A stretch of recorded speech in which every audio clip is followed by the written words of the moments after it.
క్రీస్తున ప్రేమైన సహోదరి సహోదరులకు యేసుక్రీస్తు నామములో శుభములు. దేవుని యొక్క కృప మీకు కలుగును గాక. ఈరోజు దేవుడు మనకిచ్చిన మాట రోమీయులకు రాసిన పత్రిక 5వ అధ్యాయం 11వ వచనం. అంతేకాదు మన ప్రభు అయిన యేసుక్రీస్తు ద్వారా మనము దేవుని యందు అతిశయపడుచున్నాము.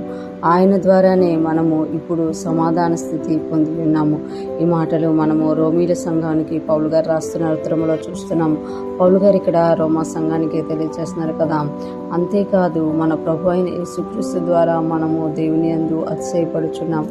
అంతేకాదు అంటే ఎంతేకాదు అనేది పైన చెప్తారు కదా. విశ్వాసం వలన దేవుణ్ణి మనము ఎలా తెలుసుకున్నాము అనేది తెలియజేస్తూ ఇక్కడ చెప్తున్నారు కదా. అంతేకాదు మన ప్రభు అయిన యేసుక్రీస్తు ద్వారా మనము దేవుని యందు అతిశయపడుచున్నాం. మనము రక్షణ పొందడము, దేవుణ్ణి కలిగి ఉండడము, విశ్వాసం ద్వారా దేవుళ్ళు నడవడమే కాకుండా మన అతిశయం కూడా దేవుడే. అది ఇక్కడ పౌలు గారు తెలియజేస్తున్నారు. మన ప్రభు అయిన యేసుక్రీస్తు ద్వారా మనం దేవుని యందు అతిశయపడుతున్నాం. అంటే మనము అతిశయపడుతున్నాము దేవుని యందు అంటే దానికి కారణం కూడా మన ప్రభు అయిన యేసుక్రీస్తు గారే అని చెప్తుందన్నమాట. అంటే ఆయన నమ్ముకోవడం ద్వారా మనం ఎవరిలో అతిశయిస్తున్నామంట, దేవుని యందు అతిశయపడుతున్నామంట. ఈరోజు దేవుని యందు మనం అతిశయపడుతున్నాం. దేవుణ్ణి ఆధారం చేసుకొని దేవుడున్నాడు అన్న ధైర్యంతో మనం ముందుకెళ్తున్నాము అని అంటే దానికి కారణం యేసు ప్రభువారు తన యొక్క శిలువ మరణం ద్వారా మనల్ని రక్షించుకోవడమే అని ఇక్కడ పౌలు గారు తెలియజేస్తున్నామట.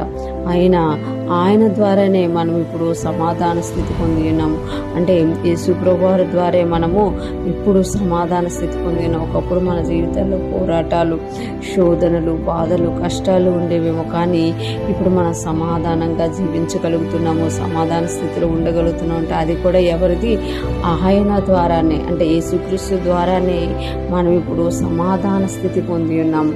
అంటే మనం దేవుని యందు అతిశయించడానికి యేసయ్యే కారణము, మనము సమాధాన స్థితి పొందడానికి కూడా యేసయ్యే కారణం అనమాట. ఎందుకు అనంటే ఒకప్పుడు మన జీవితాల్లో అతిశయించడానికి ఏమీ లేని వారంగా, ఏ విషయం వచ్చినా బాధపడే వారంగా ఉండేవారమేమో. ఒకప్పుడు అన్ని విషయాల్లో కూడా అసమాధానంతో ఉంటూ దేవునికి విరోధంగా జీవిస్తూ ఉండేవారు. కానీ ఎప్పుడైతే యేసయ్యను రక్షకుడుగా అంగీకరించామో, యేసయ్యను తీసుకున్నామో, ఆయన యొక్క రక్షణలోనికి వచ్చామో, వాక్యం ద్వారా మనం ఏం తెలుసుకున్నాము అని అంటే ఆయన యందు అతిశయించడం తెలుసుకున్నాము. రెండవదిగా చూస్తే సమాధాన స్థితి పొందుకున్నామంట.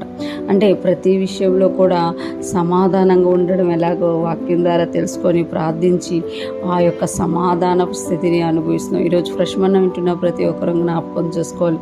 యేసయ్య ద్వారా మనము దేవుని యందు అతిశయించే వారంగా, ఆయన యొక్క సమాధాన స్థితిని పొందుకున్న వారిగా మనం ఉన్నాము.